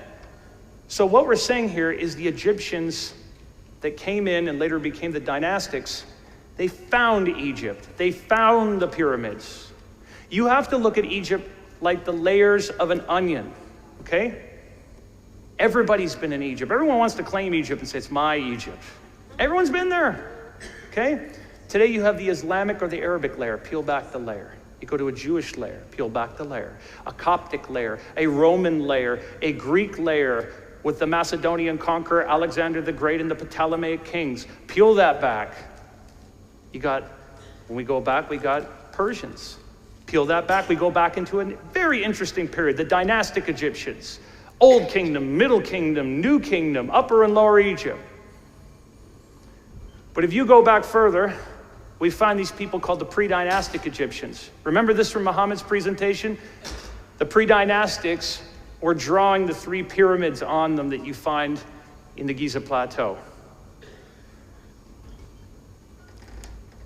They were building out of mud and brick. They were rubbing sticks together. They were a very primitive people. They didn't know what they were doing. They were figuring stuff out again. This is a very interesting process. But before then, we had something called the pre-cataclysmic Egyptians. Now that's where it gets really interesting because there's no hieroglyphics on anything they build, and everything's built out of granite. It's absolutely magnificent and astounding. If you ever go inside of the Great Pyramid, you'll see that you find this granite that's been trued together so well. It's flawless. It's perfect in every way. These people were magnificent what they understood. We have all kinds of ancient records of gods, pre-cataclysmic gods that came here. Here you see me pointing at a relief from the Assyrians, or you go to the Akkadians. We have these winged gods coming here helping us. Why is Isis always portrayed with wings? This is like our angel iconography. It denotes these folks that were coming from higher places. Even in the Sumerian kings list, it said after the flood had swept the land, kingship had descended from heaven for a second time. When I've been walking out in the desert with Jordan Maxwell many years ago, he said, Johnny, do you see that's the second brightest star in the sky, or that bright star over there? He'd say, that's Sirius, the dog star. And he'd say to me, you know, that's why we call each other sir, the gentlemanly title. He said if you go back to the Middle Ages, it was a kingly title called sire. And if you go back further to that, it was Sirius. And if we go back where that's from, it was Osiris.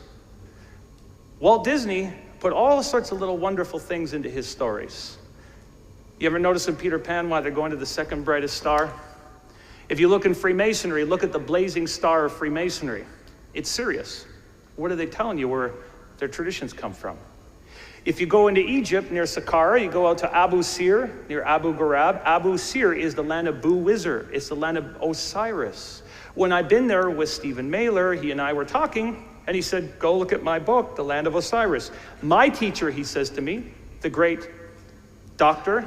Hakim Ayawan, Abdel Hakim Ayawan, he would tell him this is where the beings from Sirius would land and have meetings.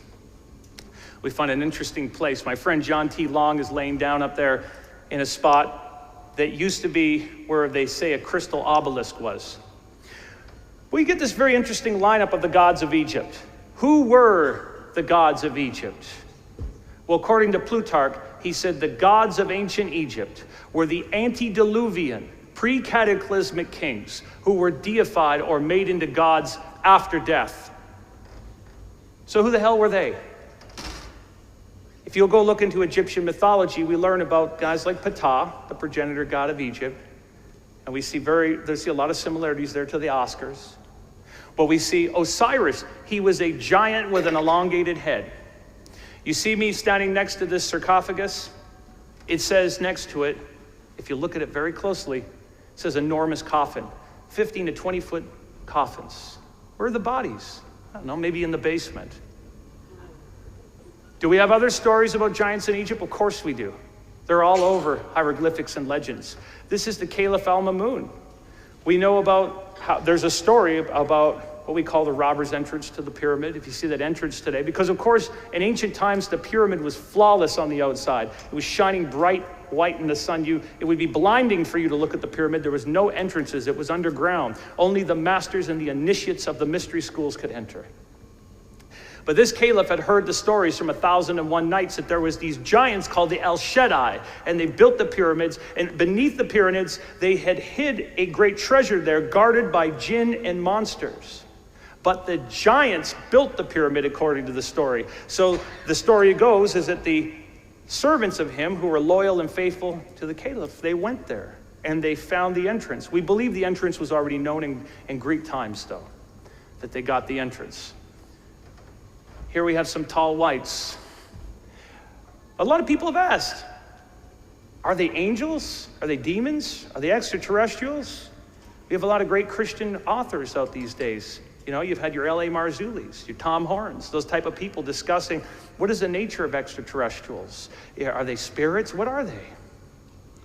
Well, we look at the word angel comes from the Greek angelos, meaning messenger. I think maybe sometimes we've confused the two. After reading Garnet's books, I'm pretty convinced that they're separate beings. But sometimes we've confused them, all right? It's interesting in the book of Hebrews in the Bible, it says in 13:2, do not forget to show hospitality to strangers, for by so doing, some people have shown hospitality to angels without knowing it. Or in the case of Lawrence Noble, maybe that's true.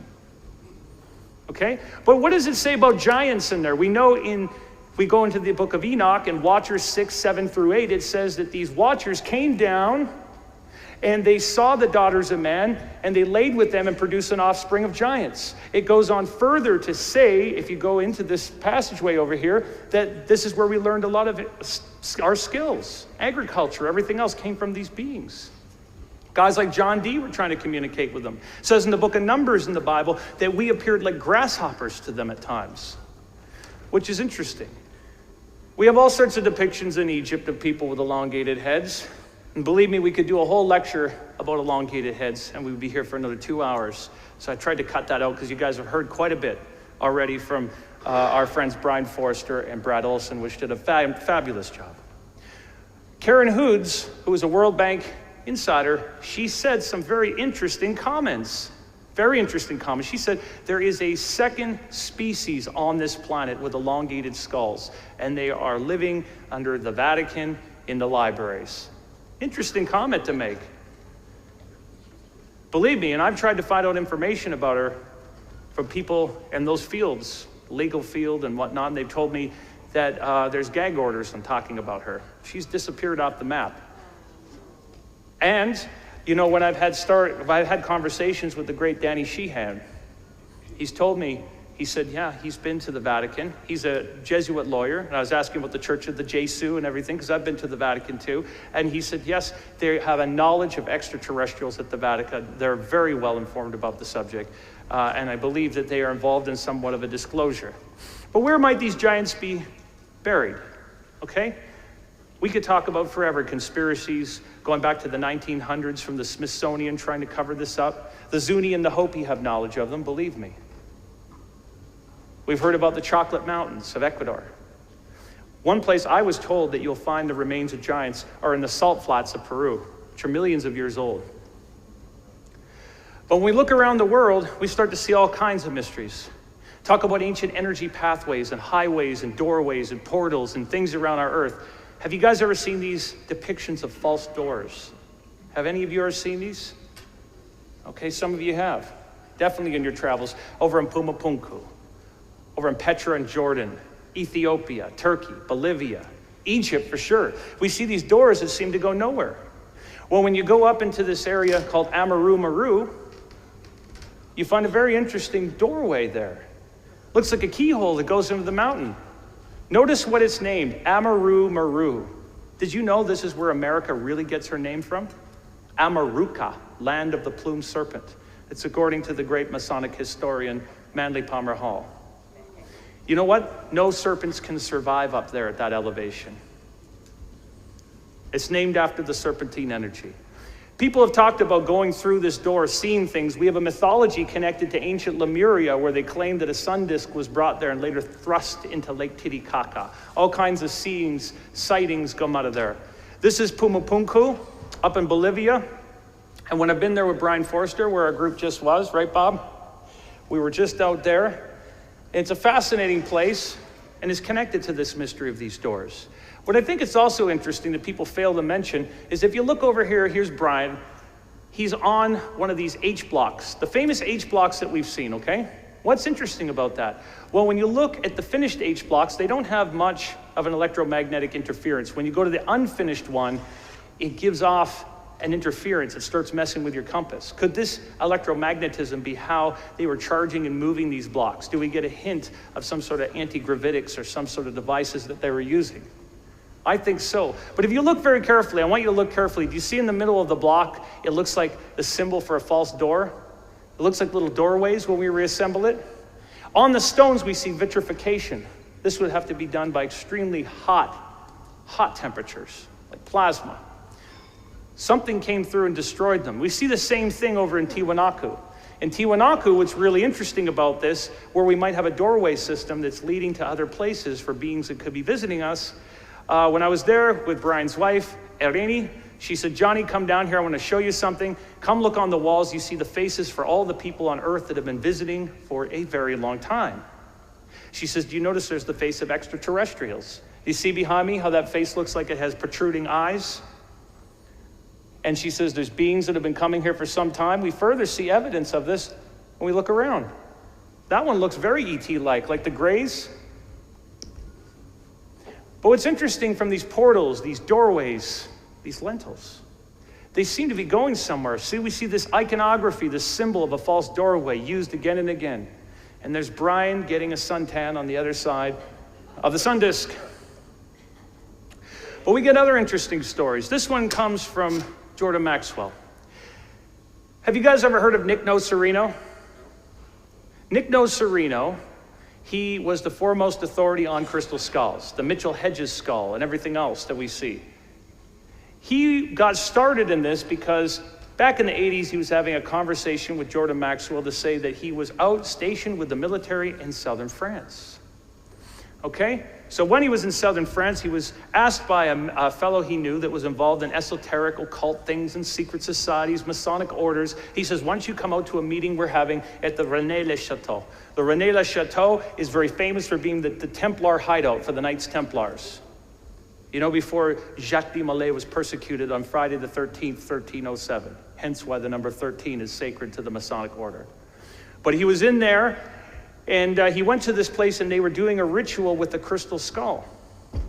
And they had a lecture saying these crystal skulls, there were several of them, they're communication devices for otherworldly beings, which is interesting, right? And he says, underneath this site, there's a Stargate. Incredible. He said the Templars had very specific locations like Rosslyn Chapel near Edinburgh in Scotland where they could use these systems. So what do we find? If we actually look in York Rite Freemasonry, York Rite is Templar Masonry, hence the Templar symbology you see at the top. Most Masons, by the way, don't accuse them of walking through Stargates because they're not. Most don't even appreciate the rich history of allegorical truths and beautiful symbolism they've inherited from the mysteries. You need a classical education of the seven liberal arts and sciences like the trivium to even decode these symbols. There's 3 degrees that you find in here, and it's very interesting. They're called the Royal Arch degrees. Okay, the Royal Arch, this is why the founder of McDonald's used the golden arches, why you find the arch in St. Louis. It's the rising horizon of the sun, a sun gate, a stargate. Here's the symbology. It's just like the Sumerian sun gate. These are the processes of initiation and changes. Any of you ever seen the Indiana Jones movie with the crystal skull one? Wonder where he got the idea. Jordan Maxwell hanging out with Michael Eisner, George Lucas, and folks talking about crystal skulls. The Templars had a lot of ideas about science that we don't even know. Did you know the Templar cross? Templar cross goes back a long way. Did you know that it is what we call the hologram of a photon? We have these 2 intersecting beams. There's another science there. It's very fascinating. You might say we have a science for stargates, how they could work. If we look at what we call an Einstein-Rosen bridge, or the spooky effect at a distance, or quantum entanglement, if we take an atom and split it and we do something to it, it's going to change that atom thousands of miles away. That we could have it working like a tuning fork, where you have point A harmonized with point B. Could it be that we've lost touch with an ancient technology? The Sumerians knew. They were visiting us through these stargates too. When Muhammad and I have been in Egypt, we find stargates all over the place. And they all have symbolism above them, what they were used for, the star system they were connected to. If any of you have ever been to Egypt, have you ever visited Hatshepsut's temple? Okay, I see a lot of hands. Hatshepsut's temple, very interesting place. You see when you come up to the front, you see these falcons, the falcon for Horus. This falcon never used to be a falcon, it was a serpent. They carved it into a falcon, meaning the energy used to flow into this place. When you go up to the top, you see the inscription there that it says it's a star disk, or a sun doorway, a stargate. You see that? Here's a foot, here's the star, here's the gate. Do you see that? And when you go in the back, you see a false door, a door to the netters, a door to the gods. Netter is God. Netter is also where you get the word nature from. The Greeks got it from them with the Greek physis and the Latin natura. And we're told that the power of the netters comes from the gods of the cosmic. Here's a doorway up to that area with these stairs. Can you imagine now a much different view of what it would be like if this was a stargate and there was great beings walking through this area to address the people? There's other things in this area I can't reveal today that gave it great energy and significance. I want you all to write this down for later, because don't just take what I'm saying and say it's infotainment, it's really interesting, that's a bunch of BS after you leave this. Look this stuff up. This stuff is going to give you something to go by. There's a place outside of Abu Sir, near the old city of Memphis in Egypt, and it's called Zayet El Aryan. Zayet El Aryan. This place has been guarded since the 1950s. It's heavily guarded by foreign militaries, our guys. And in that area, this is the last known picture that came out of this unfinished, magnificent, incredible area of an unfinished pyramid in 1950s. It's got an underground subterranean complex the size of New York City. Aircraft can come and go without being seen. It is Egypt's Area 51, and what I'm told, and I have had this confirmed from many places, there's a real live Stargate in there, like SG-1. You know, we've heard about these Stargates on shows like Star Trek, with the transporter, Stargate SG-1. Well, they're real. Look it up. Look what it says about that place and the conspiracies. But here's an interesting one. If you go over to the area of Abydos, there's a fascinating temple there. We find up on the wall, we find this relief that looks like we find helicopters, planes, submarines, tanks. Do you guys see it? Yeah. How it looks? Well, for years, I'd be working on Muhammad. I'd say, hey, do you see it? He'd go, no, my friend. It's just a palimpsest. It's water erosion. Glyphs on top of glyphs. Nothing there. He's very pragmatic. Then he had a look at something that we explored together, and he thought, okay, maybe there's something more to it. Maybe they were able to go into time or something. Maybe there's more going on in this temple. I could go on forever about this temple and how amazing it is. These are 42 steps. There's 3 platforms, like 3 initiations. Osiris, the great god, before he was resurrected and regenerated, he was chopped up into 42 pieces. There's a lot of symbolism on this temple about what it's doing to your consciousness and changing you. But as you go up in there, behind Muhammad, you'll see one of these netters, these doors to the gods that doesn't go anywhere. There's 7 of them at this temple, and they're called the Holy of Holies. They all have a different resonance sound to them. Remember how our universe works through frequency, resonance. When you go in there, it says that there are stargates. You see that on the left with the foot, the star, and the doorway? And behind it, we have the Osirion, which is this pre-cataclysmic structure that is made of granite that is so magnificent, it's telling you something. The Pythagoreans thought it was so significant that they came there and put these flower of life patterns, 9 of them, in fact, up on the wall that look like they're so well done, it looks like it was done by a laser. But when we were there, I made a rather significant discovery. We find over here that there's these little cakes that were being fed to them in order to access these stargates, like a key. You see those little triangles? Muhammad was so skeptical at first when I used to tell him about this stuff called mufkuts. I used to tell him about the white gold that I heard legends of that they could eat. There was a bioelectrical sort of substance that would upgrade them or change their DNA that was given to them. He'd say, no, my friend. I don't believe it. Until he started translating the glyphs. Here we have what is the mufkuts that they're feeding these cakes. What does that say, Muhammad? According to the basic meaning, which I don't agree much with it, it's saying the hedge, white sha'it, white bread or white cake. There we go. We go. don't have a cake this style, actually. Our cake, we all know the style of the cake. So this is the white cakes. Yes, that the word hedge means white. So we started to make a very interesting discovery that there was a missing key. But in order to find out what this all means, you have to go back into 1904.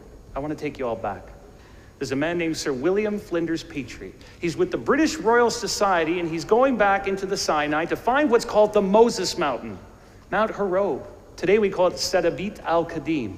It's the great mountain of secrets. He goes up into this mountainous area, and as he goes up into it, he finds a secret cave, temple entrance that leads up into something dedicated to the goddess Hathor. It's a really interesting story. When he goes in there, he steps into this place and he's astounded. He sees these hermetically sealed chambers all put up in a row, and he slides one of them open and finds this white powder. At first he thinks he's at Charlie Sheen's house. And then no, they let it blow all over the place at first. They're like, who cares? It's probably just aluminium, as the British say, aluminum or bone powder. But then they find out it's something much more precious. Up upon the wall, it says from the 4th all the way up to the 19th dynasty, these people were consuming this, the priests, the kings. There was something happening to them into the royal bloodlines and the dynasties. You know what's fascinating about this? That the discoveries in Egypt never took off for the dynastic Egyptians till the 4th dynasty. That's when things shot through the roof with their discoveries and buildings and structures and everything else. But we made another fascinating discovery. On this trip, we also had J.P. Hague, my friend, with us that you guys are going to hear from next. And he's very intuitive. Not only is he a great lawyer and researcher, but he's intuitive. He started to pick up stuff leading up to the hieroglyphics of where they were manufacturing this stuff and extracting it potentially in their own laboratory from the Dead Sea. The mufkuts being given in this temple. So tell me what you saw intuitively. Intuitively, I saw that the mufkuts were being heated, or the cakes were being prepared, and I think we have physical evidence on the ceilings of smoke and on the walls, as confirmed by Muhammad. And there's indeed a chimney or a chimney stack space in the roof. So this is where the mufkuts was being cooked? That's what I was being shown in this room. And then a priest in flowing, quite wide birth robes came out with the finished product and was administering it in a very private ceremony with about 3 people. Wow. There's an area with a blackened chimney that we've confirmed leading up to the instructions on the wall, and he's seeing priests with long white flowing robes that are administering this stuff. It's pretty incredible. But what else have we heard about this Moses story? Other than the fact that that's Charlton Heston. Greatest Second Amendment activist, right? And the purveyor of God's law. So here he is holding the 10 Commandments, and we have all kinds of interesting stories about the 10 Commandments. We could go on and on about that. In the Hebrew book of Yashar, it says they were never given to Moses by the fiery finger of God in the mountain of Sinai. They were handed to him. And they came down from Egypt, probably from the Papyrus of Ani or the 42 negative confessions of Maat. They were Egyptian laws, just like the laws of Hammurabi. They go back a long way. But in this story, it's very interesting because he comes down from the mountain and he's furious. He's angry. He sees that down below the Israelites were busy with Aaron manufacturing a golden calf, and they were worshiping it that they made with the spoils of Egypt. It says in Exodus 32:20 of your Christian Bible, and I assure you, if you go get a King James Bible and look this up after you leave this room, you'll be astounded to find this passageway encoded into it. It says he orders them to burn it, to grind it into a powder and consume it. It's very interesting that he says that. Not only that, but remember I told you they found a goddess, a temple dedicated to the goddess Hathor. Hathor has the ears of a calf, and there's a golden calf. It's a very interesting connection that we find here. We also find an interesting connection that the name for Egypt was never Egypt. That was the name given to Egypt by the Greeks. They called it Aegyptos. The name for Egypt was Kem or Kemet, and it meant the black land. And this has nothing to do with the ethnicity of the folks that were there. It has more to do with the black soil that was flooding up from the Nile, the black alkali soil. We get an interesting connection to this when we see a discovery that was made right here in America. You go back into the 70s and 80s, there was a man named David Hudson. And he was a cotton farmer out of the Yuma Valley of Phoenix, Arizona. And if you're a cotton farmer out there, you know something, that they have a black alkali soil. It's hard to grow on. Does that sound familiar? He has to go gather up copper, 93% copper, or 93% sulfuric acid from the nearby copper mines, and he has to spread it on his soil so he can grow crops. But he's got, a lot of time on his hands. He's worried about what Jimmy Carter's doing to the banking system at the time, so he's also an amateur in the minerals and looking for gold. So when he goes looking for this stuff, he does some tests on his land, and he finds a very strange material. And he starts to test this material. The material starts to turn red. He tests it on a spectron electron microscope. But at the time when they test this material, they only test it for about 15 seconds because that was the American method. They find nothing, just silicon, some nothing constituents, and he just dismisses it at first, but it starts acting weird like a noble metal, so he says, there's got to be more to this. So he contacts some friends that used the method from the Soviet Academy of Sciences, which tested it for 300 seconds. And lo and behold, they start to find this incredible result to it, that it starts to produce stuff like in the platinum group of metals, palladium, ruthenium, iridium, rhodium, gold. He's like, oh my God, this is crazy. It starts acting differently. It starts to have an effect, though, this weird effect to this material that he starts to find when he processes it, that when it's exposed to heat or radioactive areas, that it can become lighter, it can levitate. It has different properties when the human body takes it. It can regenerate you. Some people have these added cognitive abilities. It's an amazing material he starts to find. This was well documented, actually, by Sir Lawrence Gardner in his books that you can read, The Lost Secrets of the Sacred Ark. The late Lawrence Gardner, he was an incredible researcher. He calls this stuff monoatomic gold. And when he goes to patent this stuff, the amazing part about this is that his patents are seized in the name of national security because it can do so many incredible things. But today, we don't call this stuff orbitally rearranged monoatomic elements, is what they were doing back then. There's different mineral supplements on the internet what people call Oramus. This is much different. He had a different process. He found ways to take down the atomic structure on this stuff. In fact, what he starts to discover, you know, when we take this down, we now call that not Oramus. We call it exotic states of matter, or a hyperdeformed nuclei. We're still studying this stuff. They spent millions of dollars testing this stuff. Gardner, of course, disappeared off the scene around the 90s. And we're told he just gave up, threw his hands in the air. Gardner disappeared before him, but Hudson disappeared off the scene and gave up his hands, we're told, and just said, I give up. What's interesting we're told about this stuff is that if you take an atom, right? I want you to visualize this atom. You see the electrons whizzing around the nuclei. They said that there are these anti-electrons bonding with electrons that form this outward pushing toroidal field that could correspond with our DNA and everything else. It was a very interesting substance. I also want you to picture we go down to the level of subatomic particles. Take quarks, neutrinos, hadrons, leptons. When you go down to gluons and bosons, we're told you could fit an entire galaxy in one of those now. Think about how much power you could have with pure photonic energy with no mass if you could fit it inside of a box, like the Ark of the Covenant. Remember the Moses story? They were eating manna, the manna that they were charging? Well, again, Jordan's been talking about this for years. The Ark of the Covenant is not a Hebrew story. It was the Ark of the Contract. It's from Egypt. We find this if you go over any of these ancient temples. Go to Edfu, you'll see a mock ark. They're talking about it over at Abu Simbel. They're having arks that had anti-gravitational levitating abilities with ships that they were carrying them around. They were moving large things and making it lighter. This substance became lighter when we exposed it to certain fields. Remember, it's pure photonic energy. It's light, no mass. Remember the Egyptian Book of the Dead?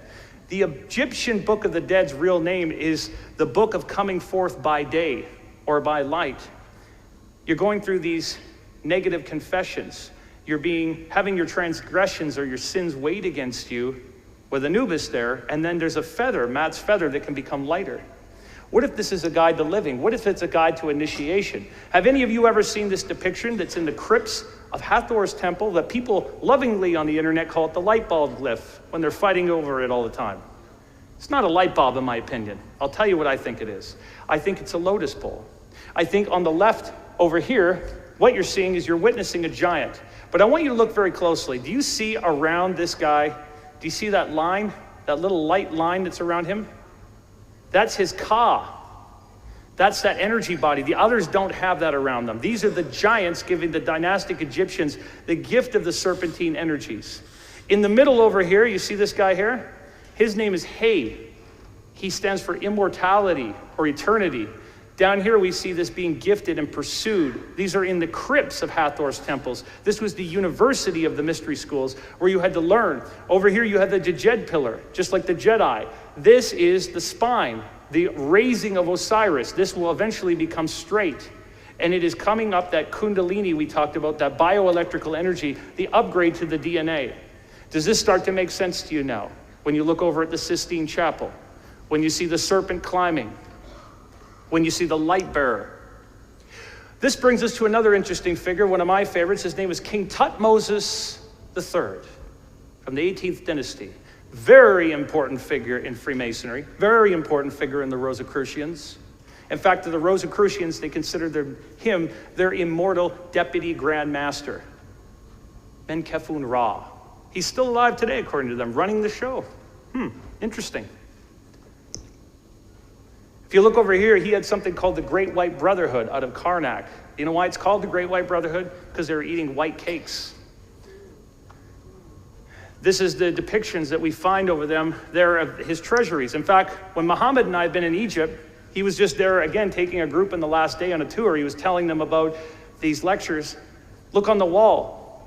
We don't have time to go into detail, but this is his treasury. You'll find gold, you'll find silver, you'll find all these things, and you'll find the cakes, and it says, the white hedge, the white shite, over from the depictions in the hieroglyphics. What the hell are white cakes doing in a gold and silver treasury that we see them consuming?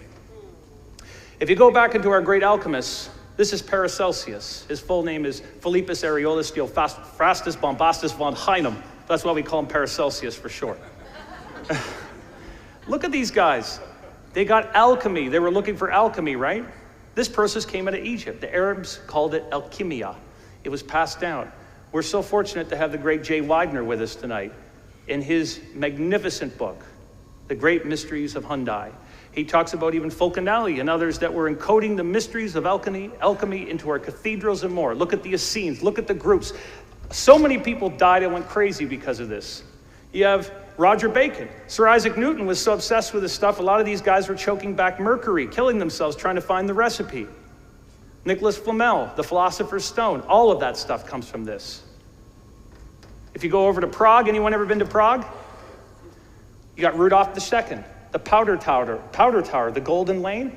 All of that was from alchemy. Little known historical fact, pharaohs were buried with their arms crossed because they believed there would be countless water slides in the afterlife. What was this great obsession with transferring consciousness to somewhere? If you go over to the Vatican, next to the Egyptian wing of the museum, which is a Jesuit influence, you see that there's something called the Fontana della Pigna, the fountain of the pine cone. And this pine cone symbolism is very important because it represents your pineal gland, where we know your dimethyltryptamine is created, your DMT. This has been called the spiritual doorway to the brain by the likes of Dr. Rick Strassman. Behind it, you find the egg, which is not only like the Orphic egg, but it represents the thalamus. You see the two birds of the peacocks, which represent infinity or immortality from the Indian mysteries. But behind it, you find an open sarcophagus, representing the fact, like it says in the book of Matthew in the Bible, that once the single eye is open and be full of light, there shall be the gift of immortality. When we go over near Saqqara, we find this area called the Serapeum. It's this great underground area. We find these large boxes, very large, 1,000-ton, more granite boxes that are very sophisticated. They have primitive writing on the sides of them, like chicken scratch. They were used by the later Greco-Roman folks. What we believe is that these were some sort of regenerative chambers. Charles Hall mentioned boxes where there could be locator devices, and I believe that to be true. We found boxes like that too in very strategic places. These are very specific, though. They look like they are to house giants. We found 13 to 15-foot boxes and even more in other areas that we've uncovered in the subterranean chambers. Imagine maybe this was in some kind of cataclysmic period or put underground.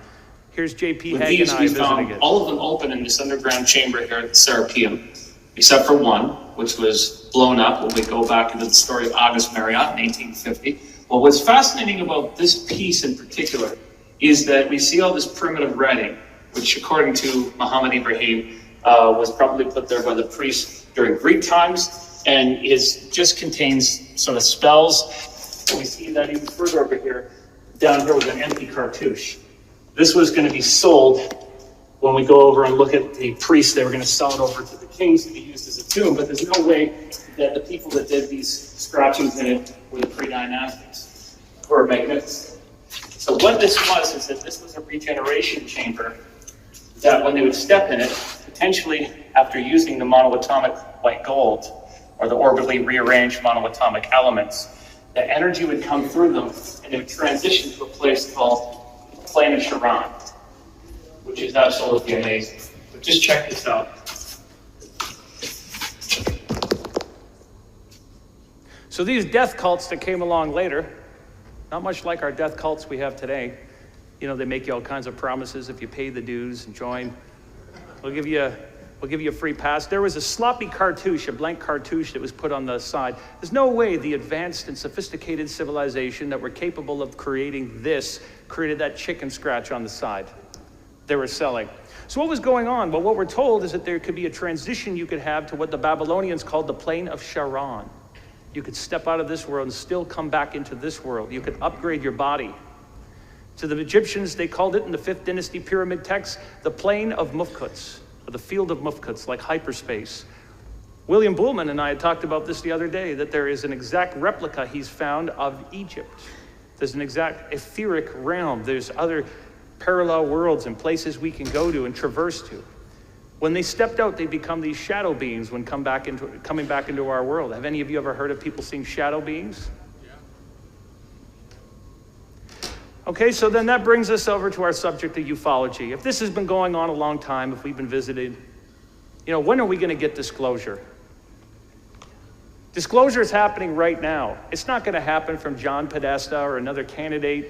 Someone said, oh, if only Hillary Clinton would have gotten in, we would have been told.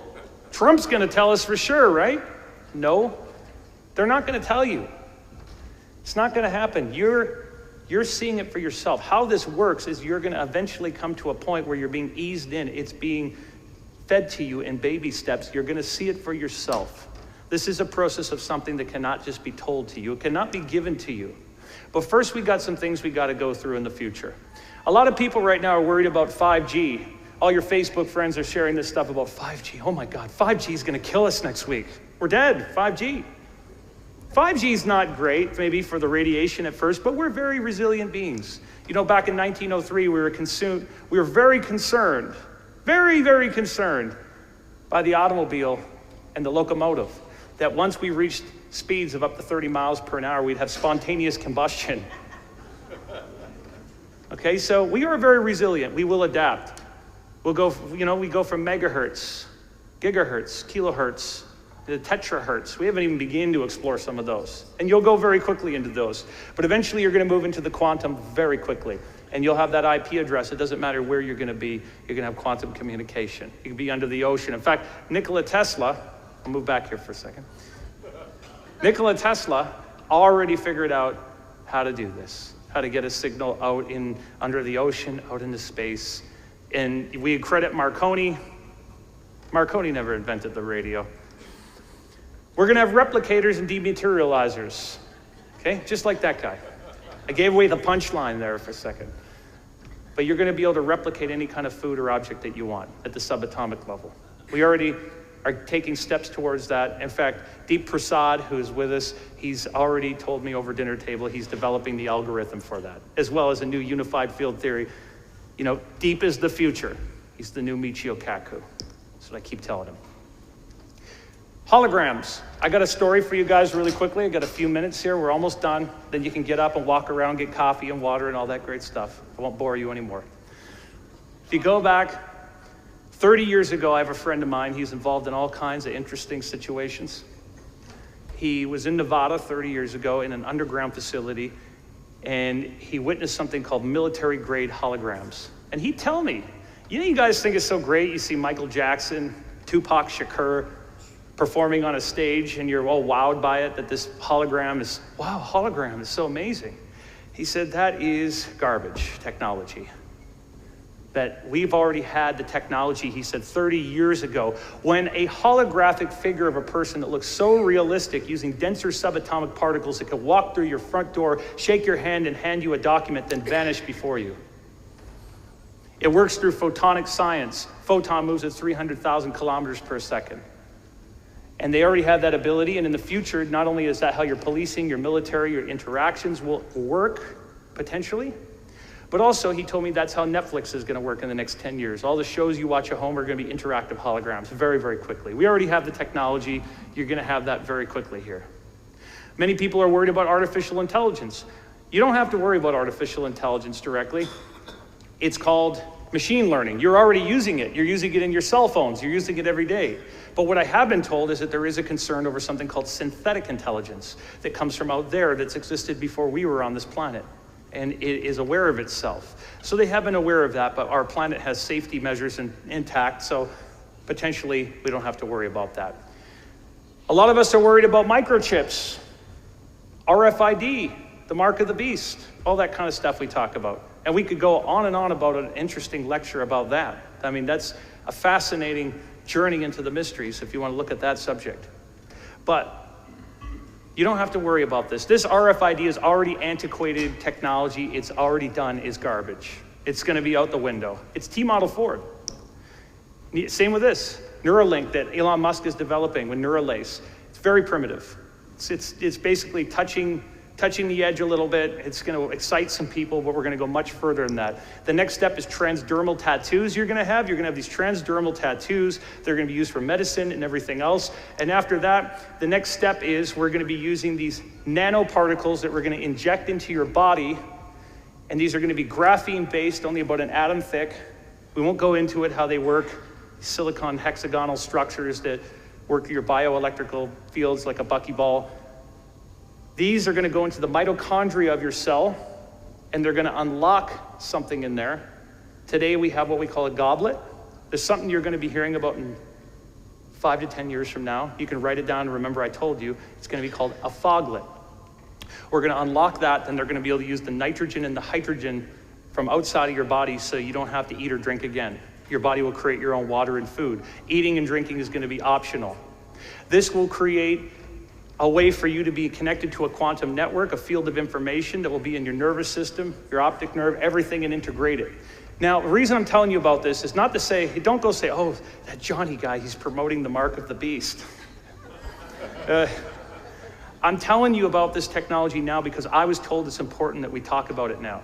If we don't talk about it, it could be used to turn us into a hive mind, but we could use it like technological training wheels. How do you spell that? What, a foglet? Yeah. F-O-G-L-E-T. Today we look at our computers. The computers, you know, we look with Moore's law, right? Binary. With binary, we got ones and zeros. A 1 might mean yes, a 0 might mean no. That's how our computers communicate. But I want you to picture right now, you guys ever looked at those scrolls, like a Torah? Or you ever looked at cuneiform, like the tablets that you roll out? So you know what I'm talking about, right? Well, how I want to explain this to you is that our current computing today is like you've rolled out one of these scrolls. That's linear. So you're rolling it out on the table. But how quantum computing works is sort of like, you know, have you guys ever heard about the secret life of trees? Why don't the leaves on trees burn when you have this photonic exchange of energy? You know, when the information's coming down through the tree, there's a transbiotic exchange when we go from carbon and oxygen, step down at the nano level. You know, the calcium, sugars and everything. This is moving very, very quickly. You know, very fast at the nanoscale. And it's coming down this very, very fast, and it's moving out the tree, and it's going up to miles away and helping other areas and trees and life forms grow all around the trees. In fact, one day we might find out that our trees are like antennas. They're very important on our planet. But when we start looking at quantum computing, it's rather interesting because you could take that scroll, and I want you to roll the scroll up in front of you. Roll it up into these very long tubes. And this is something, again, that Deep Prasad specializes in. Go to reactiveq.io if you want to find out more. Take a 1 and put it on top of that cylinder in front of you right now. Put a 0 right here. And in the middle, you have the infinite exchange of information, the nexus to null space. Put a 1 on the other side and a 0 over here. You have infinite information over here. At that level, we know every particle in our universe, backwards and forward. In fact, we know what little Julius Caesar had for breakfast on his 8-year-old name day and what he was thinking that morning when he got up. That's how powerful this technology is. And you might say that this technology already exists in a large underground facility in Utah called the NSA. But if we have all this, and we're aware of this, how do we make it to the future? Well, I got another Stargate for you. I got one more Stargate.